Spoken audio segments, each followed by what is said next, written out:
My name is Matěj Metelec, and I'm the editor of the Art to Cultural magazine. And I have Lukáš Likavčan sitting next to me, a philosopher who is currently a member of the staff of the Film Academy of Muse Arts in Prague. Today we are going to talk about Lukáš's book, Introduction to Comparative Planetology, and we are going to also touch upon several topics that are somehow related. It's always easier, as Foucault has said, it's always easier to enter the discourse through someone else's voice.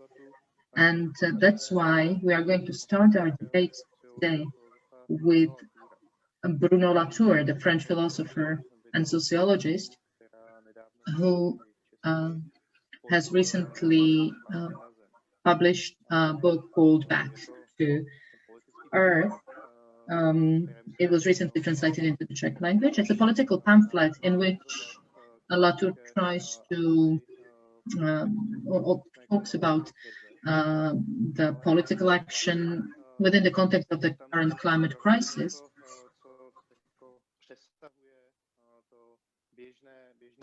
Exceeds the current political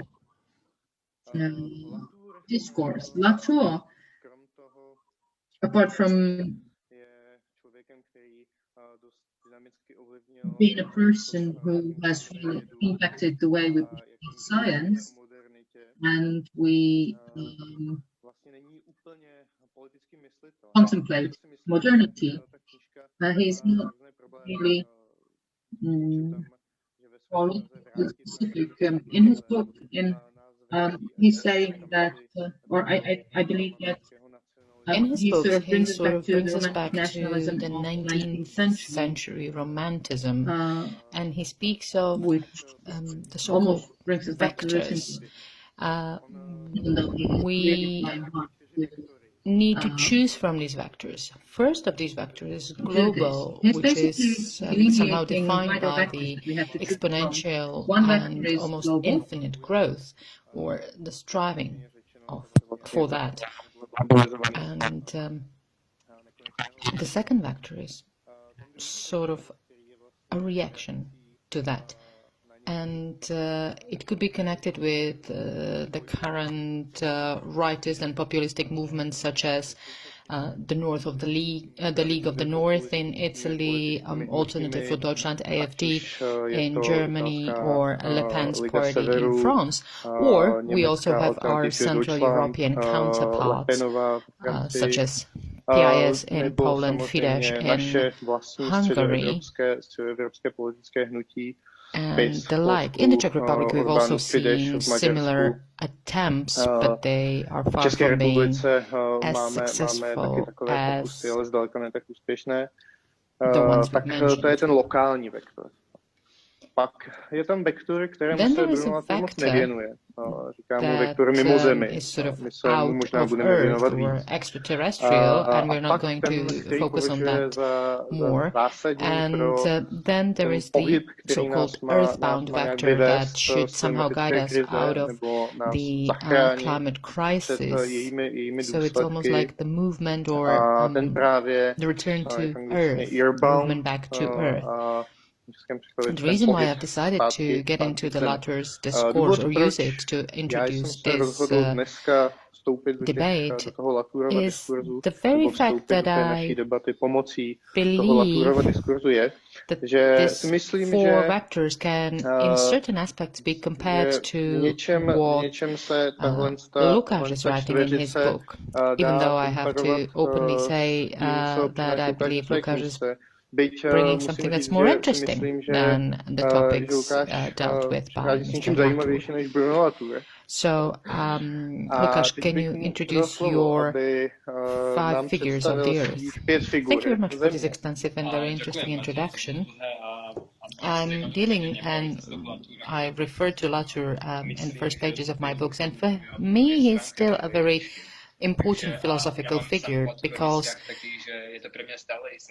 it is important for me to or because I've based some of my works on the grounds of philosophical thinking that he has laid. And I believe we'll get back to that during our debate.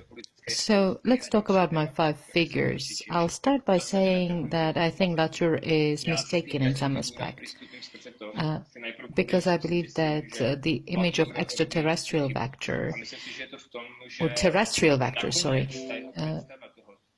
is somehow limited by something we can call geographical location or territory. So he's not able to get out of the dichotomy of global and local. He's basically replacing it with terrestrial and extraterrestrial. And that's where I see the flaws, because I think we need to get out of this dichotomic thinking, because there are different types of terms and notions or concepts that we can consider flagship categories that can somehow bring together things that were impossible to be joined in our geopolitical thinking before. And that has led me to come up with the concept of 5 figures of planetary comparative planetology. The first figure is the planetary figure, which operates with the planet as basically the starting point or the point of departure of all our thinking, be it economic or social or political. It's not trying to somehow boost the local into bigger dimensions, or basically press down the global into some sort of form of local thinking. It is rather about creating some sort of thinking that helps us overlap and bridge the dimensions that were unbridgeable before. I think that Latour, in his arguments, is returning back to and getting back to the geographical territory, and he sees space as a geographic location. And the flaw that I see here is that it basically limits our thinking into different categories, regional categories, local categories, categories connected with local climate, and so on. And all these categories have been historically connected with the way we thought about race, about racism, and so on. And I'm not saying that this should mean racism. I'm just trying to say that it's quite difficult to think of geographical territory without getting back to the categories used by the old school conservative thinking. And that's why I think it's more interesting to start with a planet, but not as some sort of abstract globe, but something very concrete instead, a real place that we can feel, that we can sense, that we can experience. This first view, or at first it might seem paradoxical that we could use our everyday experience to sense and perceive the planet. But then if we look at it in more details, if we look around us, we are not going to find static objects, but we're going to find flows and processes, the rivers of elements, relationships, something that goes far beyond the given geographical territory that we are standing in within.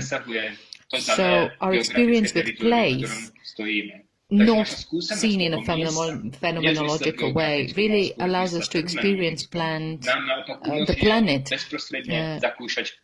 in a very unique way. And this is the grounds and the basis for my thinking. Not saying Latour would agree with that, but for example, Jennifer Paper's amazing British theorist, who is working with different infrastructures and monitoring of planetary ecosystems. Other figures include major post-colonial thinker Gayatri Chakraborty Spivak, významná postkoloniálna who has mysliteľka, actually been ktorá sa volá the first Gayatri person to Chakraborty coin the Spivak. term A ona planetary zase o planetárnom, thinking ona je vlastne prvým at the človekom, end ktorý s of tým pojmom the 20th planetárneho century. We prišiel also have other humanitných a authors spoločenských vedách už na such as sklonku Dipesh 20. Chakrabarty storočia. or Sú to tiež ďalší mysliteľia, ktorí sa radia k nejakým postkoloniálnym Ashila prúdom. Mbem, one of the African Dipesh Chakrabarty, philosophers, and prípadne tiež the list could go on and on. africký filozof Ashil We could Mbem mention people who a tak are ďalej. Môžeme focusing pokračovať on tiež do computing, nejakého teritoria thinking, západného myslenia viac. Hovoriť as napríklad o Benjamin ľuďoch, ktorí sa Batchelor, for viac example, one of venujú my uvažovaniu mentors, o výpočtových and technológiách, ako je they're Benjamin basically Britten, coming jeden with z the mojich mentorov. new A perspective je dôležité uvedomiť of the si od planet. planetárneho to, že nám poskytuje nejakú novú Unlike perspektívu, nie the iba na earlier planetu, a to, aby ideas môžeme and notions zakúšať, of ale planet tiež na nás, that ľudí. in the past was somehow Na rozdiel od overlapping tých with the notion dávnejších of predstav o nature, planéte, ktorá at the sa ešte v moment tom when we think of dávnejšej dobe planet and nejakým spôsobom planetary, prekrývala s pojmom we prírody. what we have in A v tom mind súčasnom is myslení o planéte more a the concept planetárnom that sa skôr stretávame the s human tým, beings že are not my ľudia nie the sme actors, the active actors nejakými that somehow aktérmi, ktorí reshape by and recast voľne the planet, but prerábali we are alebo rather voľne the kontrolovali tú intermediaries, planétu. A the naopak sme mediators skôr that niečo, fall nejaký druh within some sort média, of power of ktorý the je planet, podmienený both in tou political and planétou. Tá planéta geopolitical má nad nami and istú moc. A to v environmental geofyzikálnom, biochemickom meaning. aj politickom And this zmysle. has led me to A od defining toho začína the tiež figures of the uvažovanie o planet, as I ďalších like to call them. takzvaných So we have the figurách planetary planéty. figure. Ja ich predstavím And the teraz second figure troška basically zrýchlenom refers slede. to that as well. Basically, I call Tomu it the globe planetárnemu figure, sa nejakým or spôsobom the figure vraciam of the global, which aj is the skrze figure ďalšiu that figúru, ktorú imagines the nazývam planet figúrou as some globu alebo smooth globálneho. surface, something A that to je does figúra, not ktorá have si any predstavuje planétu friction, ako nejakú does hladkú not fight kúľu. back, something A that ako allows us niečo, čo to nám nekladie žiaden odpor, čo nemá reshape žiadne trenie, the čo nám planet as an dovoluje object. nejakým spôsobom This práve is the ten figure objekt, tú planétu that voľne prerábať. stems from To je figúra, ktorá Western vznikla modernity, and that modernitou also západu. ends Je to with figúra, ktorá the čisto boundaries of západnou Western modernitou končí modernity. v momente, kedy už nie je možné ďalej nasledovať predstavy o planéte ako o In nejakom the systéme, opposition to these ktorý two môžeme riadiť, figures, the ktorý planetary môžeme and the plne global, we kontrolovať. can A put three oproti other týmto dvom figúram, figures. figúram globálneho a But basically, I planetárneho, believe we sa dá could potom have postaviť tri much, ďalšie much figúry. more or many Ale more domnievam figures sa, že v rámci when it comes komparatívnej to planetológie je možné the tých figúr comparative vlastne vymyslieť oveľa planetology, viac, než and tých 5, ktoré I only ponúkam named v tom 5 svojom, in my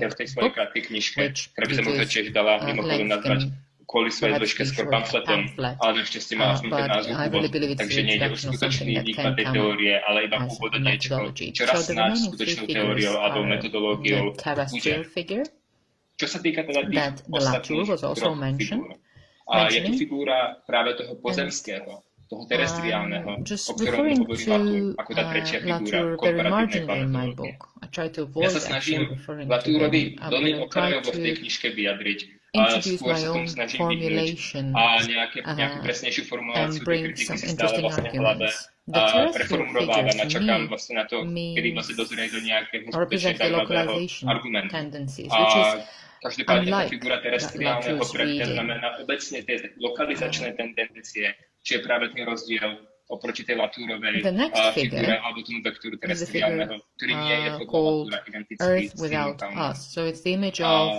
the planet Ďalšia as figura something that je has been figúra here takzvanej Zeme long bez time nás. before Je to predstava o mankind planéte ako o appeared, niečom, and čo tu we bolo have o mnoho historical skôr než my evidence to ľudia, prove that čo je vedecky podložený fakt. the Vzhľadom na mankind to, že history planéta dates má back asi to 4 some miliardy rokov several a tens of ľudská thousands história of trvá years, možno while the planet has been najlepšom here pár for desiatok much tisíc rokov. longer.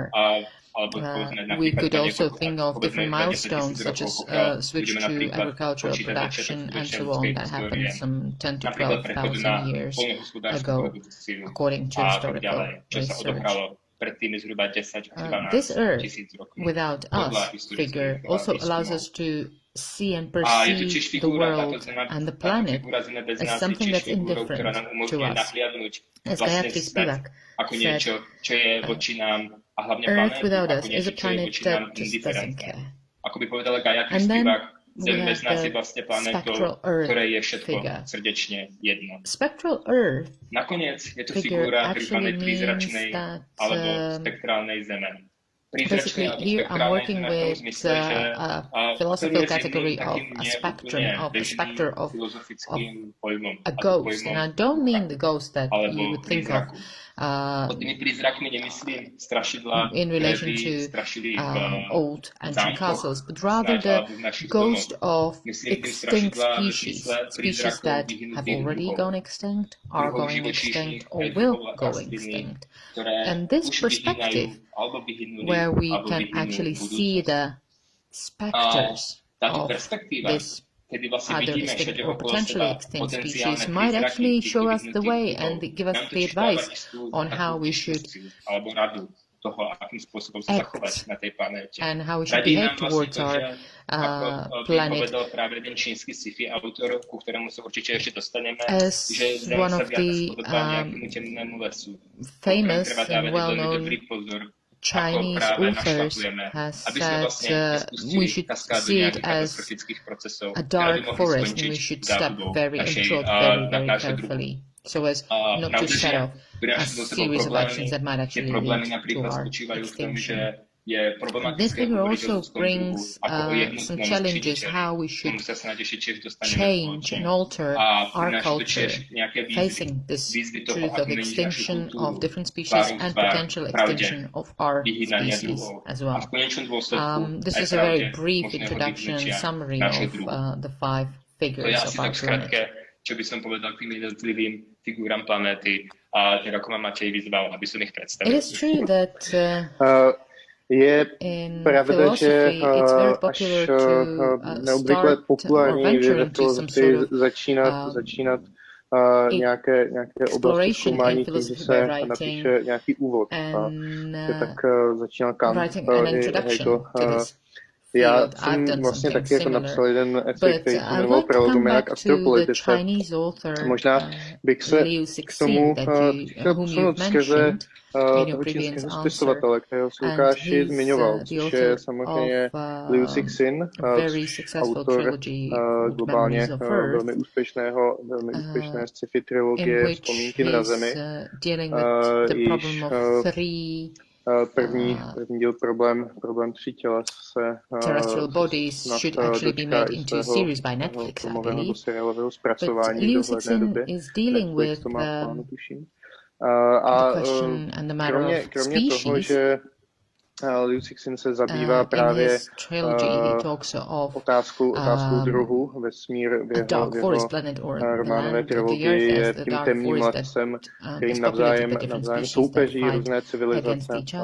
But he's also talking about something that we can call cosmic sociology, which is basically an attempt čemu říká kosmická sociologie. A discipline that should focus on competing species within the universe. But also he's talking of and introducing different axioms, which is something that we can very aptly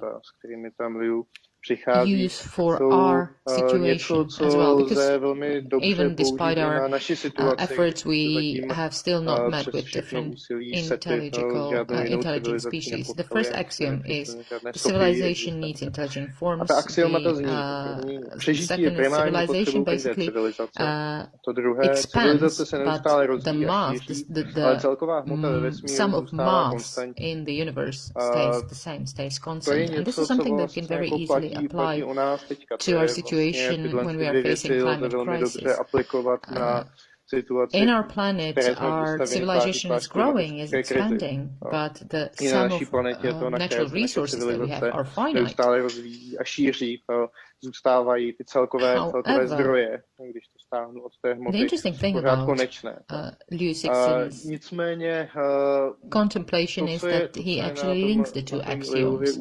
Zajímavé je to, že comparing and linking the spreading and the effort to expand endlessly has been transformed or has been portrayed by the transformation of the heroic myth, which in the 19th century was epitomized by different quests to discover the source of Nile, or what Joseph Conrad depicted in his Heart of Darkness novella.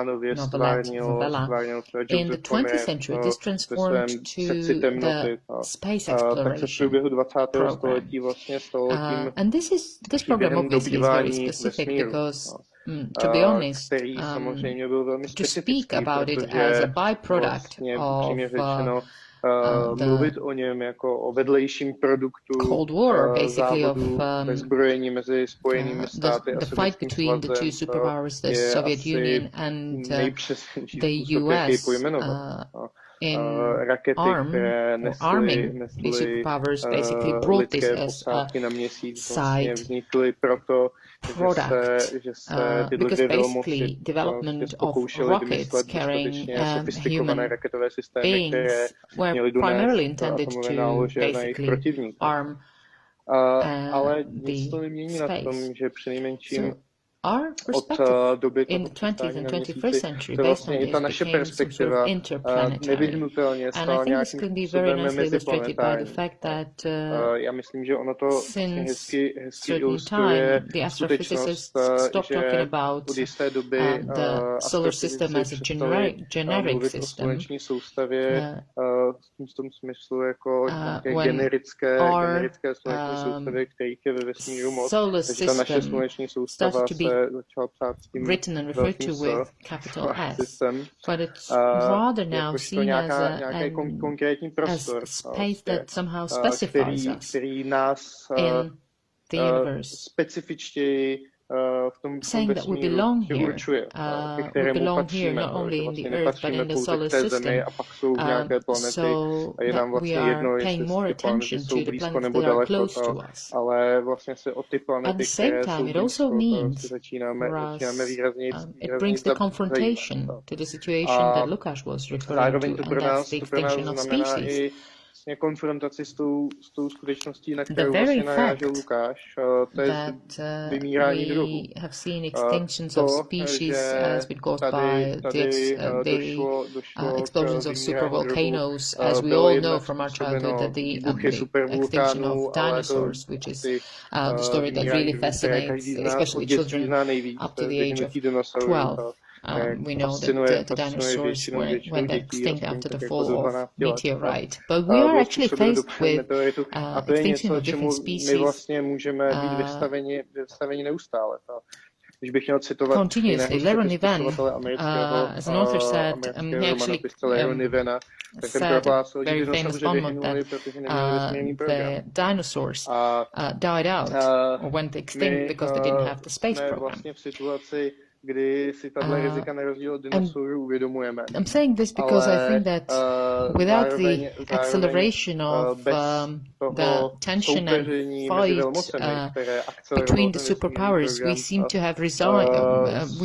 have basically forgotten about the space exploration and space programs, and now we can see the revival of that. Now we can see the US, Russia, China, and India, who were able to launch the space ships or space sondes to Mars and to other terrestrial bodies or cosmic bodies. So we've seen the permeation of geopolitics into the space. But let's get back to Lukáš.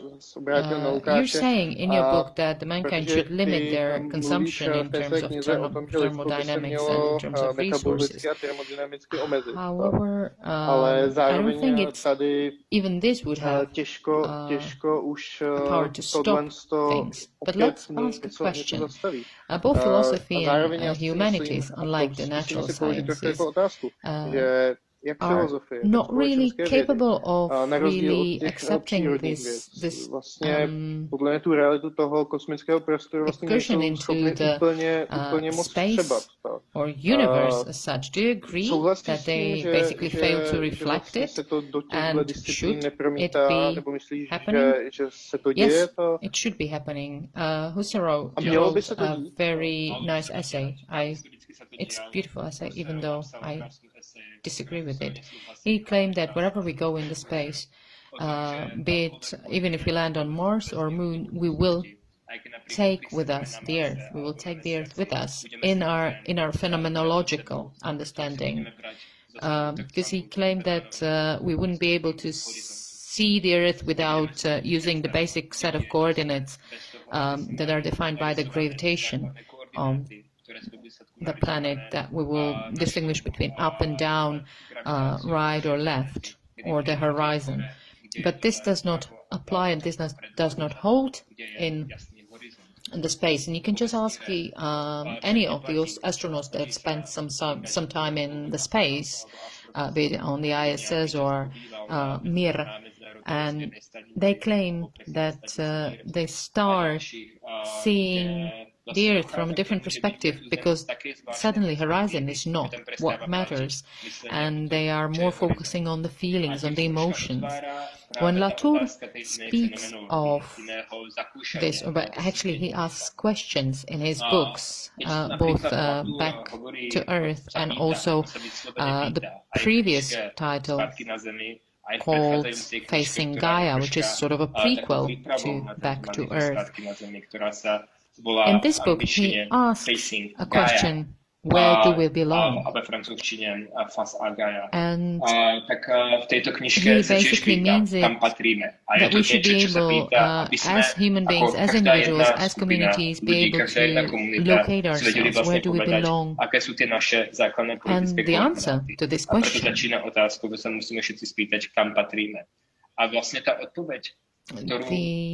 answer to this question, I'm sorry, it seems we've lost connection, or it seems we might have some technical problems. I don't know if you can hear me. My connection with you, so I can't actually see myself we'll see if there's some technical difficulty, and so if we I'll can solve that. to see whether this technical difficulty will get solved.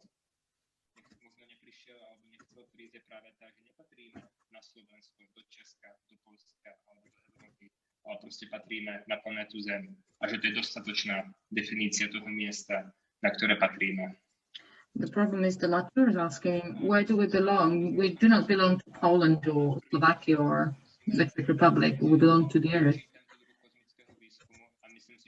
And we might ask whether the space exploration systems and type of exploration, space exploration, does not repeat or reiterate the problems of colonial exploration that we had. There are some authors like Liza Messieri, the ethnographer, who back in 2016 wrote a book called Pressing Out of Space, in which she claims or argues that the historical exploration basically repeat and reiterate the same narratives that people, especially in the US, know of from the Wild West exploration. And this basically, it brings a situation when we see the Apollo, the astronauts that were trained for Apollo, who were trained in some of the parts of the US, who were getting ready to fly out to the moon. They didn't actually wear a helmet, but they had the cowboy hat on that. And maybe we should reconsider the narrative about the space exploration, because by changing the narratives, we could actually reshape our expectations. One of the expectations that is currently quite widespread is the notion that we could perhaps populate a different planet that could basically serve as a planet B in case we don't manage to save our planet. And that's the narrative which is favored by a number of people and pioneer of space exploration, such as Elon Musk, Jeff Bezos, and other figures, dominant and prominent figure. And we need to realize that this escapism, this type of escapism, also basically repeats certain narratives that we know of already from the 19th century, even dating back to the Romantics, who have been writing about nature as a place of refuge, a place we can run to. And so we need to realize that there are two components of this narrative. The idea of conquering, colonizing, and escaping are the notions that we somehow need to process in order to be able to work with them. And the philosophy is not doing this, and we are not doing that at the moment, even though we can see the individual attempts to do so. I might mention the name Élie During, the French philosopher, who authored a series of lectures called The Philosophy in the Theology. And in his lectures, he's actually mentioning Husserl, that I've mentioned as well. He's mentioning Heidegger, who is really worried about, and he's actually fearing the space exploration because it takes away the coordinates that he was working with. We can mention Simone Weil, who is a spiritual philosopher, very often talking about gravitation as something that also has spiritual dimensions and aspects. And I believe this briefly would sum up my answer to the question concerning space exploration and the way philosophy approaches it. We are basically entering a new age, and philosophy is trying to catch up and cover the space that was lagging and it was not attending to in the several decades back, or in the period of several decades that we had up to now. So I believe that in the end, Patočka's words still hold true. And I mean his words that philosophy, the main problem of philosophy is the world as a whole. Now, I have to say that some moments in the European philosophical tradition, when philosophers usually work with the premises that were popular at the time. For example, we know that Yuri Gagarin was not only the hero of the USSR, of the Soviet Union, but also a global hero. But he was basically a global celebrity. And also the flight of Sputnik was seen as a breakthrough moment, both in the Western Hemisphere and on the Eastern Hemisphere. And basically the landing on the moon also was broadcast all over the world. And it only happened 1 year after the invasion of the 5 armies in the former Czechoslovakia. It is quite interesting that the philosophers that we're talking about are only very reluctantly referring to something that was so important. Hannah Arendt, in one of her books, says that a man entering the space is more important than breaking off atom, but she doesn't work with it further on. She doesn't develop it any further, and she doesn't. And the philosophers don't work with and develop it further as to what are the implications of this basically conquering the space or entering the space on the political discourse, on the social and societal discourse. And it seems we're still getting back to the phenomenology and the tradition. And Korea published a big book on the nuclear bomb, but I am not aware of him actually developing further the notion of what is the impact of space research. And so it might seem quite paradoxical, this lack of interest among the philosophers when it comes to the space exploration and space research. I think it might be partly caused by the fact that it basically disrupts the basis, the grounds of philosophical tradition that they stem from. And I think this is the reason why, and I'm going to disagree with Lukáš here, because I don't think the space program is sort of a plan B that should save us. I think that any rationally thinking person, really thinking rationally about the possibilities that we have and what has been achieved after the restart of the cosmic research, must see that it would take more than several dozens of years to make any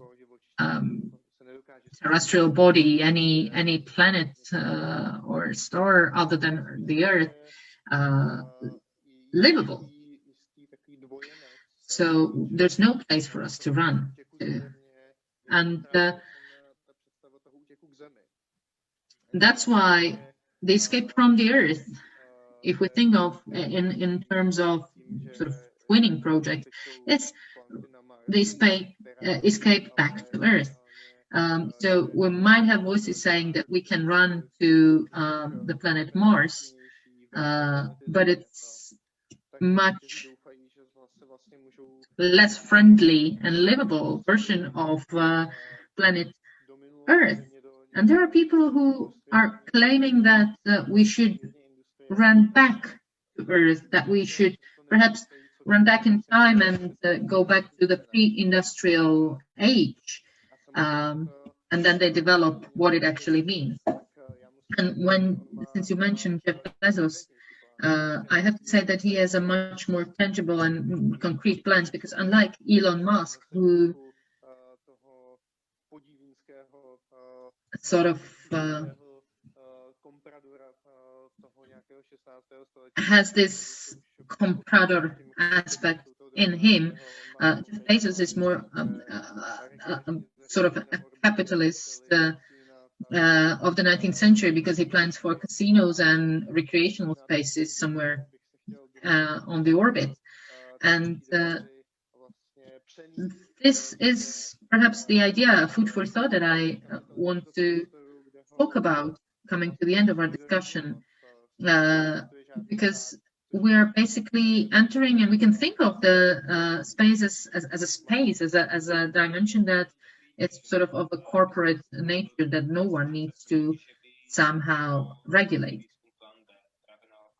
I'm not saying the space research is a plan B, because without the space research, we wouldn't be aware of, we wouldn't know of so much of the climate crisis. We wouldn't have the entire system of monitoring that are capable of creating historical models. The cosmic research has not stopped in the 1960s and 70s. Sometimes people claim that Viking songs were basically the climax of the first stage of the climate of the cosmic research, but I believe that now we have turned our perspective and our view back to the Earth, and looking for the possibilities that we can use in order to be able to survive on our planet Earth.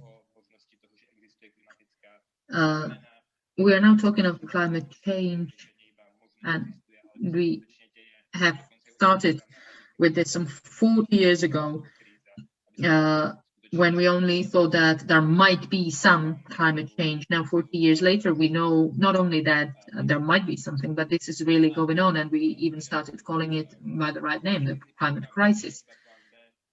I don't think it's a plan B, but I want to say one other thing. By us learning about what it is like to be outside or away from the planet Earth, we can actually link the planetological perspective with the phenomenological perspective, because it gives us the way to reconsider how we perceive the Earth. And it's an open question. What is the experience of the people on the orbit, or people who had been to the moon? how do we interpret their experience? Shall we do it like the people who actually have been in space?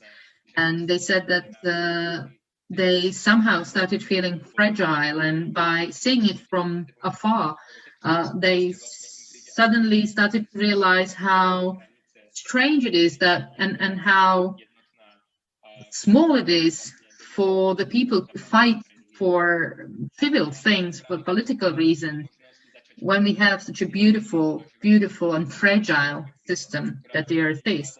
And this is where I see the space for us to start thinking about our planet, to move away from thinking based on the coordinates, which, I think how to put it, that are both geopolitical and phenomenological. We should perhaps start thinking about our planet as a very concrete place that we can think about, write about, tell stories about, which can be sort of the central point that somehow that our thinking is centered about. I forgot to answer one of your questions, however, and that's the question regarding the limiting ourselves. I think that limiting ourselves, and the thing that we should limit perhaps ourselves, is also related to the space program, space exploration.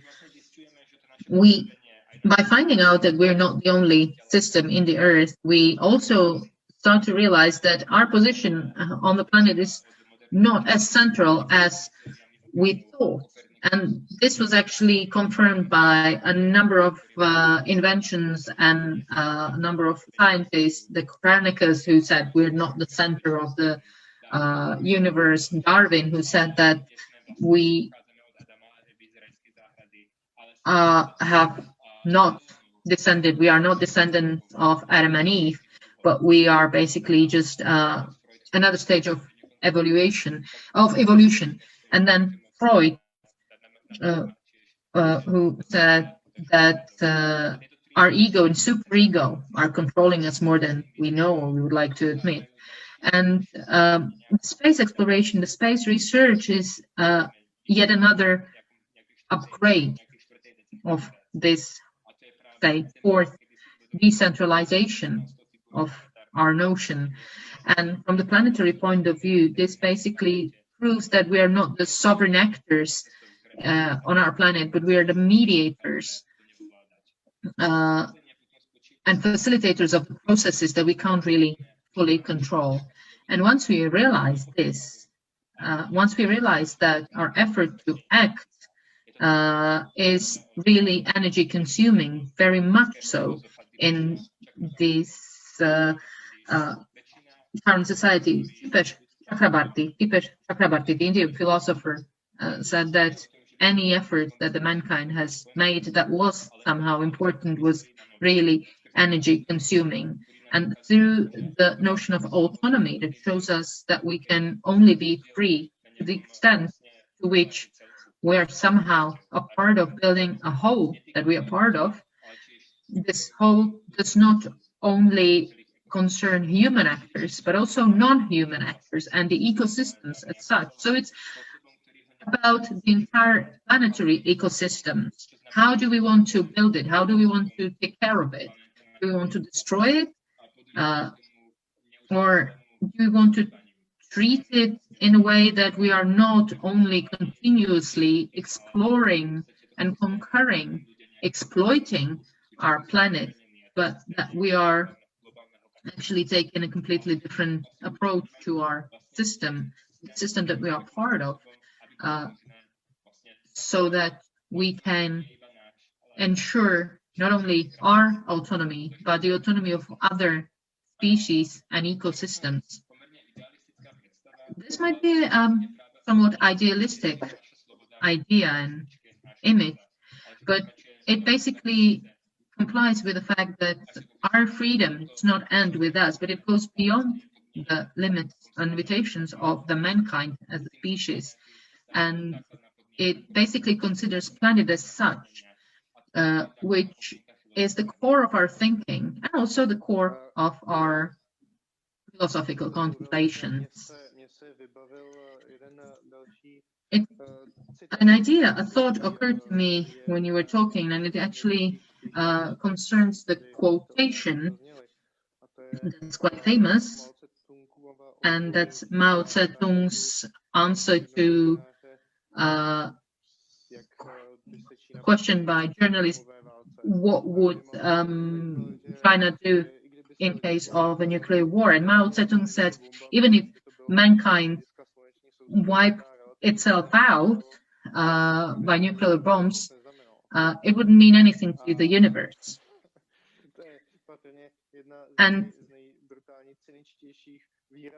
I believe this might be one of the most cynical readings of what you were talking about the centristic and central positioning of ourselves as the mankind. I believe that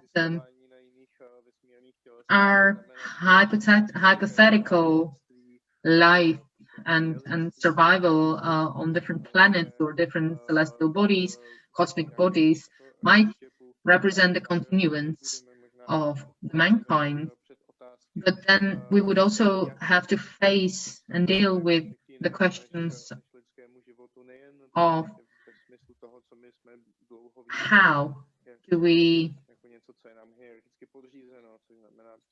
face something that's completely unknown, and would we approach it differently to our approach to all other ecosystems in the Earth when we thought we were far superior to any other species?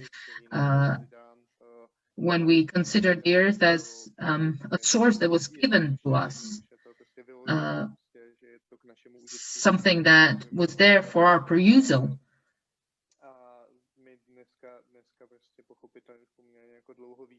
We have known for some time already that we're only part of the chain. We're only a part of the system. And if something happens far away from our part in the chain, it might actually endanger and jeopardize our survival. And then there's also a question whether in the planetary or interplanetary dimension, whether we can value life more than we have been doing so far. And perhaps this is the question that we will have to ask ourselves sooner or later. And it's almost unimaginable, unthinkable. We can think about it as individuals, but to face this question as a species, as a mankind, it's really unfathomable. And also, I believe that we continuously think of interplanetary space and dimension in terms and within the realms of the geopolitical dimension and aspect that we know. Basically, back in the 19th century, we were thinking of which country can get how big a part of the Antarctica. Now we're basically have the same approach to partitioning and divisioning of division of the moon, for example, or Mars. And we almost see the space, and we have already heard the voices saying that space is almost like crowded with our expansions. And we hear the voices talking about the space debris and how polluted the orbit is. But basically, it's thanks to the satellites that we can hear ourselves now. And so basically, I want to say that this capitalism that we have now on Earth, which seems to be not as successful as we thought it would be, and how it would impact the interplanetary dimension or space. Yeah, I hear what you're saying, and I believe that if we could actually bring the thinking and focus back on Earth, coming back from the orbit, for example. If you imagine the Earth and geographical borders between the states, the space is not divided, even though you might actually imagine the walls going up, delineating the borders, going miles and miles up in the space. But rather, we reconsider and the propriety or the affiliation in the space and on the spaceships or space bodies, basically, it's somehow related to the country owning this piece of technology. So if you're at the Russian space station, you are seemingly considered to be on Russian territory. And when we portray it to the space, I think we need to overcome this mode of thinking, because if we need to take a different approach, for example, to the resources offered by the space, if we start thinking about it in the realms that it belongs to the mankind as such, rather than different geopolitical superpowers, without trying to divide and section different asteroids and space bodies that are close to us, then perhaps we can overcome some of the problems. And if we manage to do this in the space, if we manage to stop our continuous and endless effort to extract something in the space, maybe it can actually help us change our mindset and change our way of thinking, both in the space and back here on Earth, so that we maybe can find the way out of this vicious circle.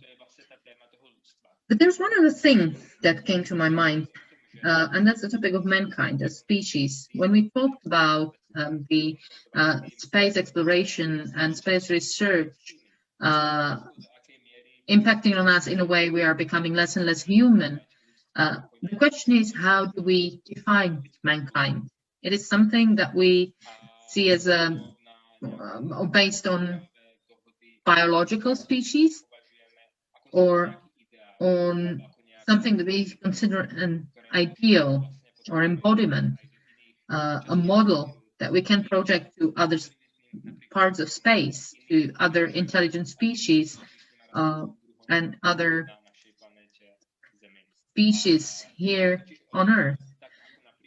The thing is, in the Marxist thinking, there is a difference between the class for its side and the class in itself, for itself. So we have a class that understands that they are a class, and then the class for itself that the proletariat should become in order to overcome the capitalist society. And then we can talk of the mankind as species, which from the biological point of view does exist, even though it develops and evolves. We might also see that we have a species for ourselves, or for itself, that somehow defines the mankind in the form of some sort of gesture or manifesto, defining the ideal, complying with the ideal that this and this species basically belongs to this mankind. And this brings us to the space when we can suddenly see the mankind as species that has nothing, does not necessarily have anything to do with our idea of the mankind, but rather mankind as some sort of political actor which is capable of instructing us on how we should behave and deal with one or another object. So I'm not talking of the mode of thinking or the mindset that somehow encloses our contemplation, that it somehow is putting us in the boxes of racism, post-gender thinking, and so on, but rather opening up the perspectives and opening up questions. And so that we should perhaps not start thinking about particular identities, even though we might maintain certain identities, but we should go beyond this. We need to establish some sort of generic basis, some sort of basis based on very general values and universal values. But what should be the values? I think I'll leave that out to each and every of our viewers. I think that's actually a very nice conclusion. I think the idea of mankind as species for itself, where we see the confrontation between the mankind being confronted with the limits and the boundaries that we are reaching, and through its own knowledge, this is almost like Hegel's, like an idea out of Hegel. And I think that's quite interesting, because in the situation and in the context of planetarization and globalization, basically globalization is now transforming into planetarization. And this is the development that we start seeing. And it actually is very nicely shown by the corona or COVID-19 pandemic, which shows us how small we are. And I think that we can conclude, and this is a nice conclusion for a debate, and I believe that this was some sort of introduction to the discourse that we hope to continue. And since our time is up, thank you very much for your attention, ladies and gentlemen, and enjoy the rest of your evening. Thank you.